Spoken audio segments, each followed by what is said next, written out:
Week 14 is officially here, and today I got you guys covered with my top 40 wide receivers in the tier list format I bring you guys every week. It is crunch time. This is the final week of the fantasy football regular season. Whether you're competing for a top 2 spot in your league, whether you're competing for one of the final playoff spots, I got you covered. Top 40 wide receivers. It doesn't get any better than this. But we'll go through the will they play tier. Only really one guy that was questionable entering this week, and that was Chris Olave, wide receiver of the New Orleans Saints. He's dealing with that back injury. He was listed questionable last week, and he played through the same injury. 47 yards, receiving touchdown last game. We'll talk about him later on in this video. And the 4 teams on bye in week 14. I'm sure you know this if you made it to this point, but the final 4 teams that have their bye week: the Carolina Panthers, the New England Patriots, the New York Giants, and the San Francisco 49ers. Pretty obvious. If you have any one of those guys, don't be the doofus who leaves them in your lineup. But moving on to tier number 1, we got a guy that is a tier of his own this week. Jackson Smith-Njigba, wide receiver of the Seattle Seahawks. And this is why he's a tier of his own, man. When you look at the production basically since week 5, that is a 7-week sample size. Sure, you get the down week in week 13, struggled against Minnesota, but that's a 7-week sample of him being a top 10 wide receiver in fantasy. 27.2, 30.2, 26.3, 22, 20.3, 20.6, and 37.1 fantasy points in that stretch. 26.2 PPR points per game. On top of that, Seattle this week, they are implied for nearly 26 points on the road. And on top of being the most efficient wide receiver in the league, Jackson Smith-Njigba has been scoring touchdowns as well. 7 touchdowns in 12 games this year. And he's just been the clear most efficient wide receiver in the league. I think this is the bounce back spot. They go up against Atlanta this week, and I think the Seahawks offense gets going through their engine, which is JSN. But moving on to tier number 2, we got the mid wide receiver ones. A couple of these guys have already played. CeeDee Lamb, Puka Nacua, Rashee Rice, George Pickens, Jamar Chase, and Devontae Adams. Yes, I did have both the Cowboys wide receivers in this range. One of them ended up hitting prior to leaving, and obviously the other one struggled mightily. The one that was playing extremely well, man, it really truly sucks what happened to CeeDee Lamb, man. If you watch what happened, goes up at that pass at the back of the end zone, comes down hard on his head. Hopefully he's okay. We did see potential posturing, fencing type of reaction, which is never a good sign for the brain. Hopefully for CeeDee's sake, he's got extended time off before Sunday night's game against the Minnesota Vikings.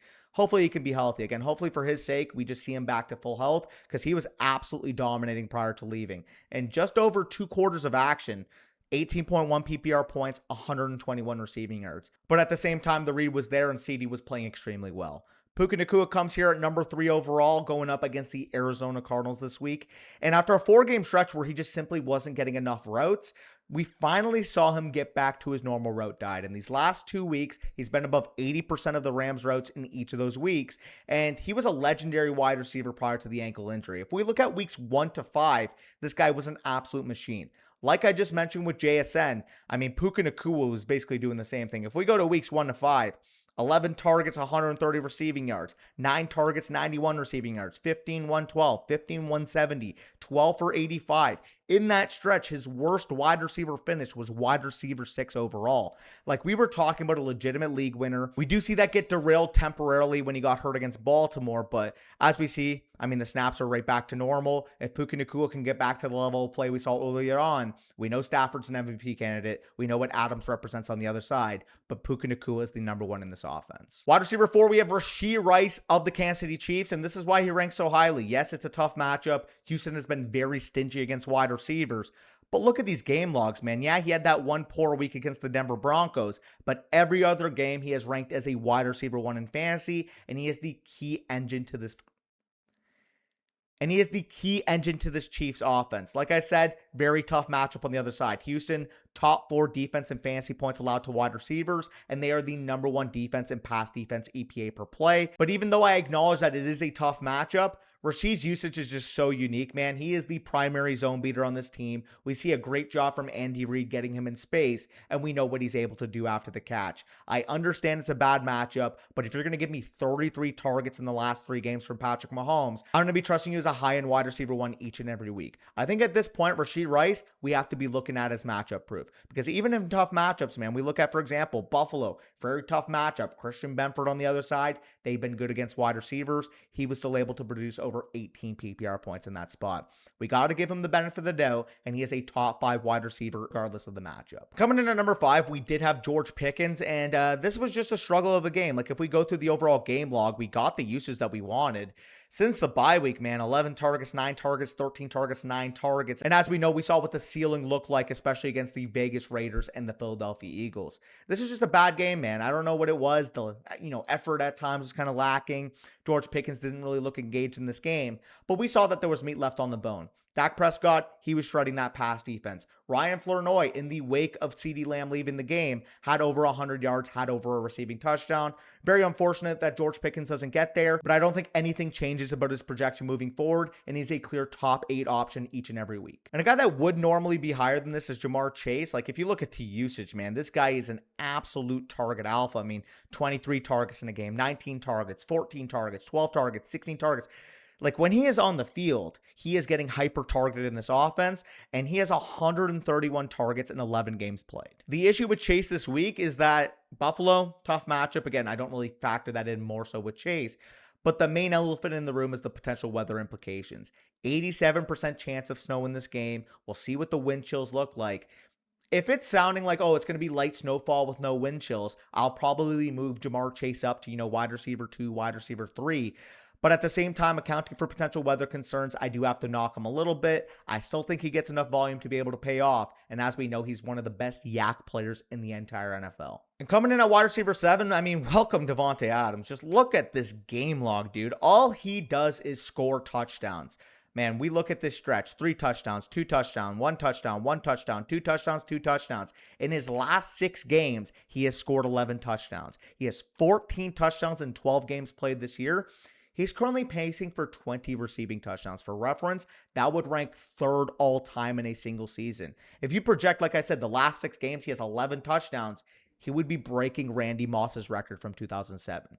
Matthew Stafford, he's currently the MVP favorite. This Rams passing offense looking high gear. And I also think once you get down inside the 10, once you get down inside the 5, that ball is going to 17 on the outside. But moving on to tier number 3, these were my low-end wide receiver ones. We got Jameson Williams, Nico Collins, Chris Olave, Michael Wilson, T. Higgins, and Amon-Ra St. Brown. Obviously, the Lions, they did play on Thursday night. And man, it was tough watching my defense try to cover those 2 wide receivers. Amon-Ra St. Brown, he was the shocker. Again, I didn't even think I would have to talk about him, but an hour before game time, it gets announced he's going to be playing. Looked like he suffered a low ankle sprain last week. We'll get to him a little bit later on. If I knew he was going to be playing as much as he did, he would have been a lot higher than number 13.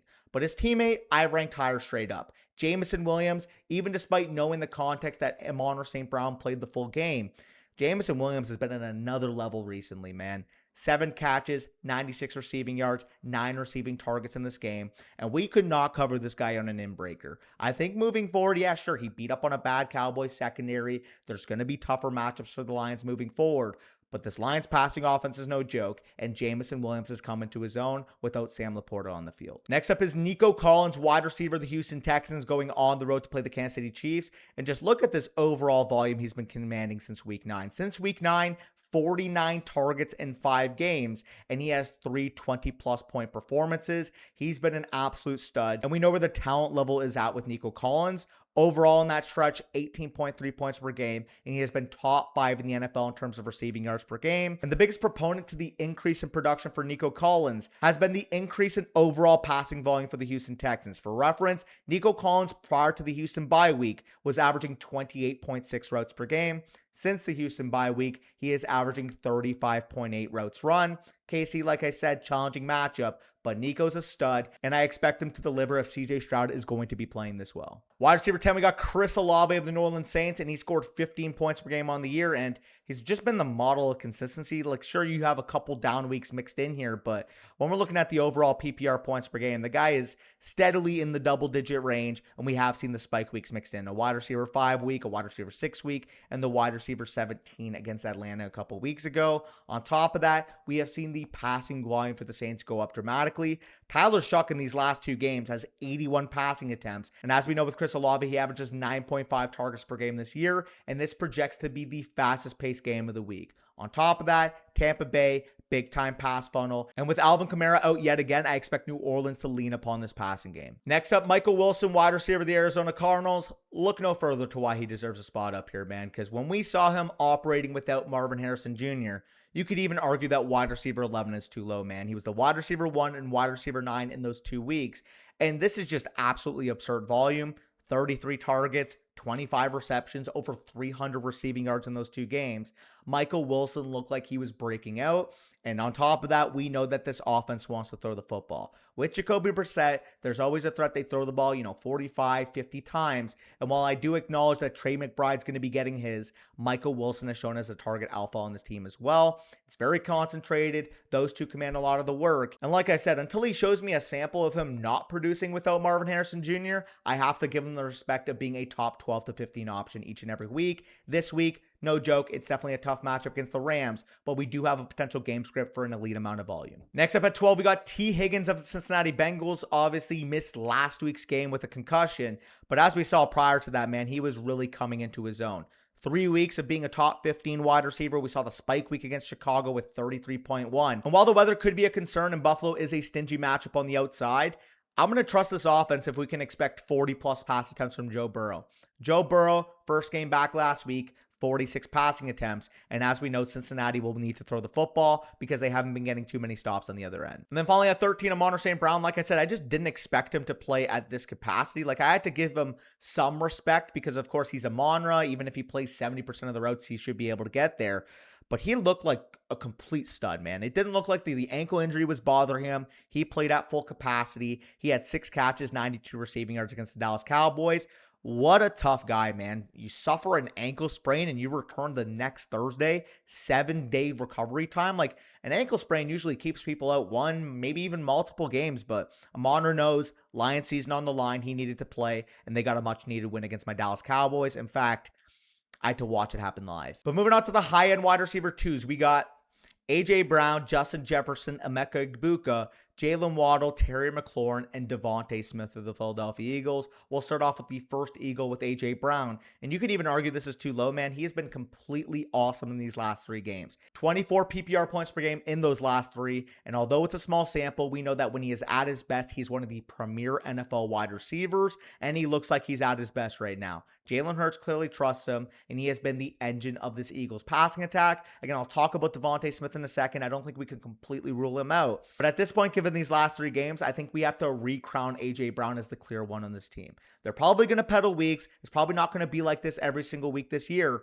but I trust A.J. Brown's recent form, so give me the higher on his fantasy points. It's a tough matchup. The LA Chargers have been no joke, but this recent form of play has been special, and I think A.J. Brown gets there yet again. Give me the higher on his 11.25 projection. At 15, we got Justin Jefferson, and 12.9 points per game on the year. These last 4 weeks, he hasn't had a single game as a top 25 wide receiver. It's been a nightmare, man. Like, straight up. I acquired this guy in the Flock League after week 8. And since then, what is that total? 31, 47. Has he even produced 50 total fantasy points since I got him? Like, this has been a train wreck, but this is also a potential get right spot. This is the movable object versus the stoppable force. The Washington Commanders' terrible pass defense versus JJ freaking McCarthy. Something's got to give here. I don't have confidence in JJ. I don't have confidence in this passing attack as a whole, but Washington isn't good either. And as long as we can just see him get back to 9 targets or 12 targets or 9 targets like we saw in those previous 3 weeks prior to Green Bay and Seattle, the matchup is there. So if Jefferson doesn't produce in this spot, we might have to drop him to flex range moving forward. A wide receiver 16, we got Emeka Egbuka of the Tampa Bay Buccaneers. And while the production hasn't been there, like sure, we got the spike week against New England in week 10. Ever since week 6, he just hasn't been able to produce. Only 2 weeks in that stretch ranking as a top 36 wide receiver option. I think most of the blame has to be placed on Baker Mayfield. Since week 7, Baker Mayfield completing less than 60% of his passes, less than 180 passing yards per game, and he only has 7 touchdowns in that stretch. I actually do think with Bucky Irving back, maybe we some more balance, maybe play action shots down the field to really recapture what we saw in those first 5 games. There's no doubt Emeka Egbuka, elite level talent, but at the same time, he just needs more catchable passes, man. Like, look at this tweet from Dataroma. Since week 7, he is the wide receiver 7 in expected fantasy points per game, but he's only the wide receiver 34 in actual points per game. The reason why? A 51.7% catchable target rate versus an 85.7% rate in the first 5 weeks. If we can just see Baker Mayfield getting back to playing good football, I think Emeka Egbuka is going to be poised for a bounce back. Next up at 17, we got Jalen Waddle of the Miami Dolphins on the road against the New York Jets. And, these last couple of weeks as well, pretty bad. Against the Commanders, it was a smash spot, and we only saw 8.2 points. This past week against New Orleans, only 7 PPR points, but we know that there are better days ahead. He's still averaging 13.9 points per game without Tyreek Hill this year, and he is the clear alpha of this wide receiver room. And on top of that, like we see, this was legitimately 5 out of 6 games in a row where he had 80-plus receiving yards between weeks 5 and 10. We know the talent is there. We also saw touchdowns being scored in that stretch, but both he and Tua need to play better. A wide receiver 18, we got Terry McLaurin of the Washington Commanders, and as we see here, in his first game back, we were reminded what Terry McLaurin is capable of. And only 52% of the snaps, we saw 14 targets, a wide receiver 8 overall week, and 22.6 PPR points against a difficult Denver defense. No doubt, Minnesota, definitely a challenging matchup against the pass this year, but at the same time, Jaden Daniels, he's making his return to the lineup, and this game quietly has the 3rd highest projected pace. On top of that, the Vikings, they are currently 31st in the NFL in time of possession per game, and as long as this offense is on the field, we know Terry McLaurin is capable of beating any matchup. And coming in at wide receiver 19, we got Devontae Smith of the Philadelphia Eagles. And like I mentioned, A.J. Brown has just simply overtaken him. Like at one point, Devontae Smith was averaging more points per game. But as we see in these last 3 games, not a single week ranking as a top 20 wide receiver. Again, we saw what it looked like against the Dallas Cowboys. On top of that, 19 targets in the last 2 games. So while I do think the consistency needs to improve for Devontae Smith, at the same time, wide receivers are volatile, especially ones in this range, and he is still the wide receiver 19 in points per game. Moving on to the low-end wide receiver 2s, we got Jacoby Myers, Christian Watson, Courtland Sutton, Ladd McConkey, Deebo Samuel, and the 2 Colts wide receivers, Michael Pittman Jr. and Alec Pierce. And at 20, Jacoby Myers, man, he has been great since coming over to the Jacksonville Jaguars. 50-plus yards and a touchdown in back-to-back games. And until we see Brian Thomas Jr. playing better, I think he deserves to be viewed as the Jaguars wide receiver 1. Targets, they have been low, like you see here, 6 targets in 3 straight games. But he's been so efficient. He's the layup middle of the field target in the Liam Cohen offense, and I do think he's able to pay off in this game. Parker Washington, he's going to be entering this game banged up. He's listed as questionable. We don't even know if he's going to play. If he does play, I'm expecting lesser of a role, and Jacoby Myers has earned the wide receiver 1 status on Jacksonville. While there is some concern given the 77% chance of rain, I do think with Jacoby Myers being the short area target, one who loses the least amount of value. And at wide receiver 21, man, we got Christian Watson. This guy has been an absolute menace. Again, a little bit of an elephant on the room here. Jaden Reed is expected to play, but I still think Christian Watson has earned wide receiver 1 status. As you guys can see in these last 3 games, 22 targets, 2 top 12 level weeks, 2 weeks with over 18 PPR points. On top of that, we saw Jordan Love attacking down the field in last week's game. And if Christian Watson continues to play like this, we could be having a top 15 wide receiver conversation. At 22, we got Courtland Sutton, wide receiver of the Denver Broncos, going on the road to play the Las Vegas Raiders. And we did see, Sutton bounce back. Like if we go into the game log right here, he was definitely struggling in the middle portion of the year, like wide receiver 87, 36, 36, 53. But in these last couple games, we have seen the bounce back, wide receiver 32, and then last week we see a wide receiver 16 overall finish. On top of that, the Raiders, they are an easy matchup on the outside. Like if we go to the Raiders, they are allowing the 7th most fantasy points to wide receivers. So although this isn't the greatest game environment, Denver, they're fighting for the 1 seed in the AFC, and Courtland Sutton is the clear number 1 in terms of route share. We'll talk about, Pat Bryant versus Troy Franklin later on in this video, but Troy Franklin saw his snaps cut and Courtland Sutton did not. If they want to get Pat Bryant more involved, it's going to be coming at the expense of Troy Franklin rather than Courtland Sutton, their number 1 wide receiver. At 23, we got Ladd McConkey, and the reason why he's down here is just we haven't seen an overall influx of volume. 6 targets, 6 targets, 4 targets, 6 targets in his last 4 games. but he's just good enough to the point where he can pay off despite that. He was the wide receiver 7 in one of those weeks. He was the wide receiver 21 last week. Look, it hasn't been consistent, and he's only averaging 12.2 PPR points per game. But at the same time, man, it's really just hard to gauge where to rank McConkey.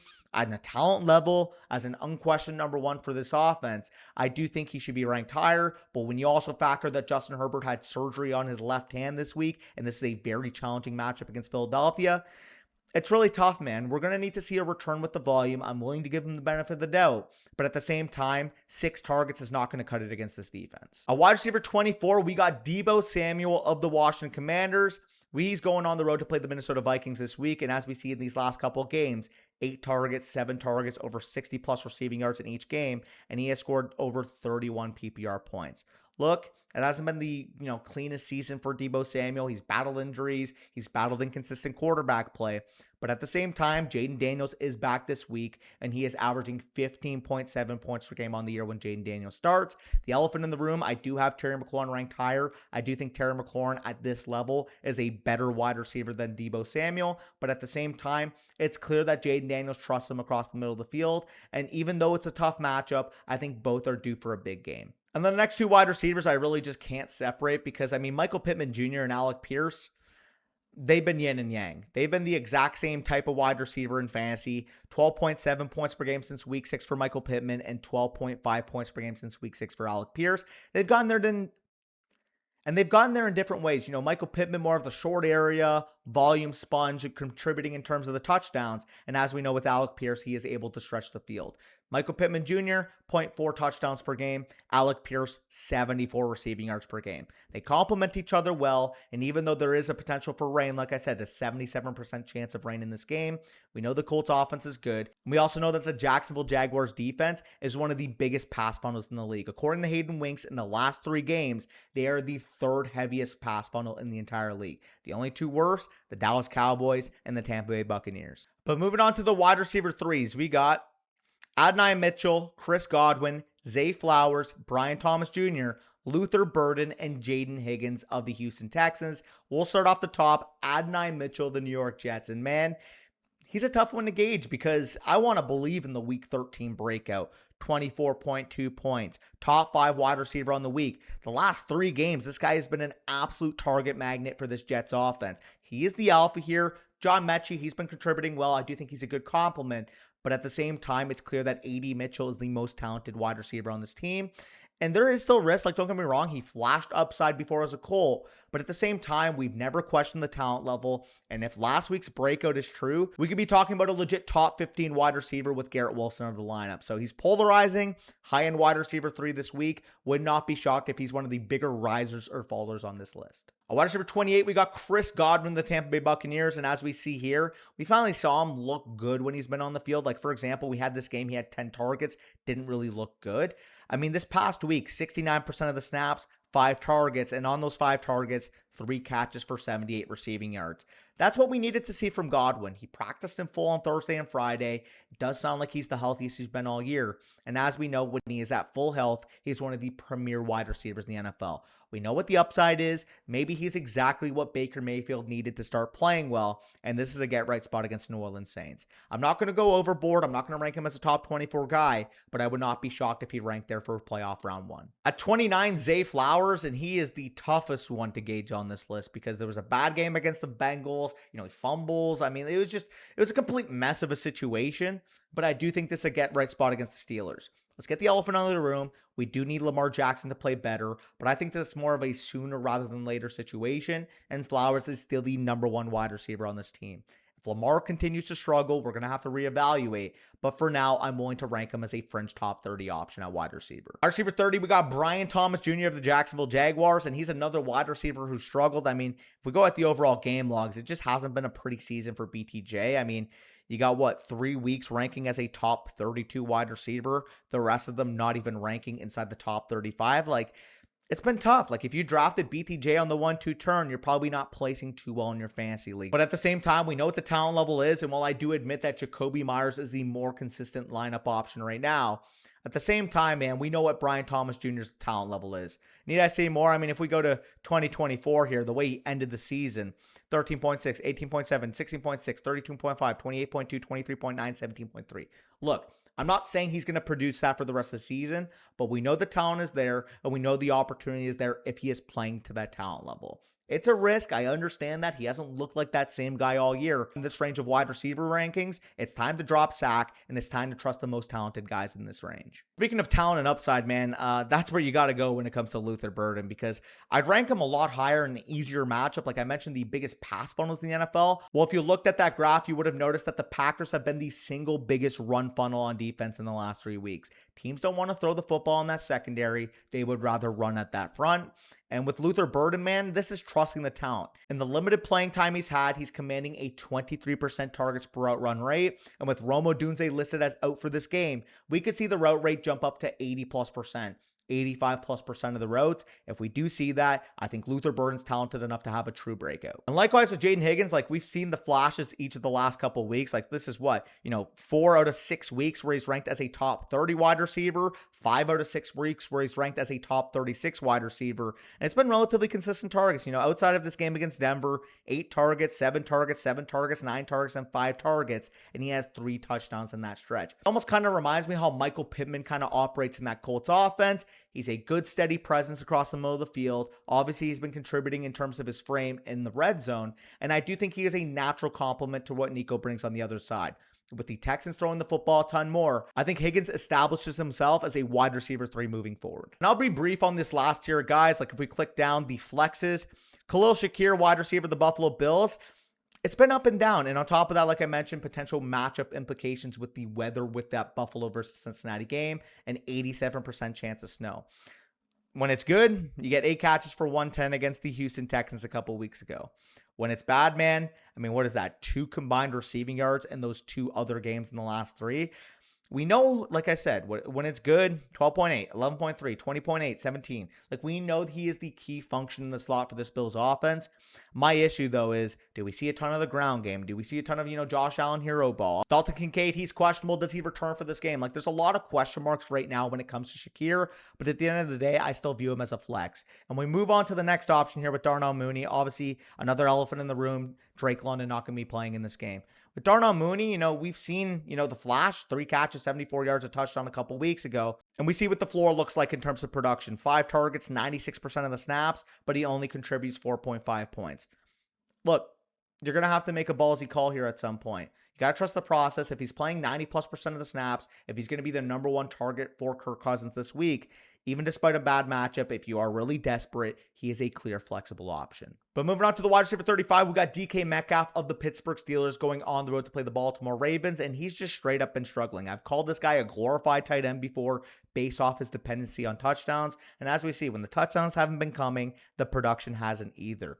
I don't know what to make with DK Metcalf at this point because we have, 1 game in the last 5 with 45+ receiving yards? Like, the fact that his projection on Underdog is still at 46.5, we will be smashing the lower on that. But moving on to wide receiver 36, we got DJ Moore. Again, very simple here. Rome Odunze, he's out. We've seen this guy contribute spike weeks before. 5 catches, 64 yards, 2 receiving touchdowns 2 weeks ago. It's been volatile, but if you have the cojones, you can flex him in your lineup. 37, very similar case with Jordan Addison. I mean, we saw 10 targets, which is, a shine of light this past week, but 10 targets for 5 catches for 36 receiving yards. I mean, that's just not going to cut it. But like I said with Justin Jefferson, movable force versus stoppable object. Washington defense versus the horrible Minnesota passing offense.